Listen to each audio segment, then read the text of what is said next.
4 en 1, una sustancia que permite reducir a 1 los 4 pasos del proceso de restauración de una obra de arte.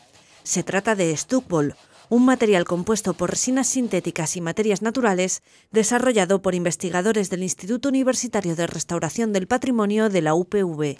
El Stucbolt, tal como su nombre indica, que además fue un nombre que pusieron los propios alumnos, es un producto que sirve de bol, es decir, de cama para donde aplicar el oro, la plata en pan de oro y plata, y también sirve de estuco. Entonces lo utilizamos indistintamente de una forma o de otra forma. Este producto, patentado en 1994, permite reducir a un solo paso la preparación, imprimación, aislamiento y encolado de la pieza que se va a restaurar. Esto permite ahorrar en el proceso de restauración. Estamos abaratando fases de realización en el campo de la conservación y restauración.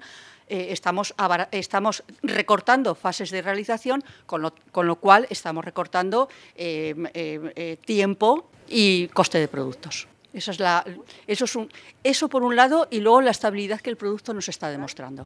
Este producto se ha utilizado ya en la restauración de esculturas de la Catedral de Valencia y en la iglesia de Pradilla en Guadalajara, recuperando retablos del siglo XVIII, entre otras aplicaciones.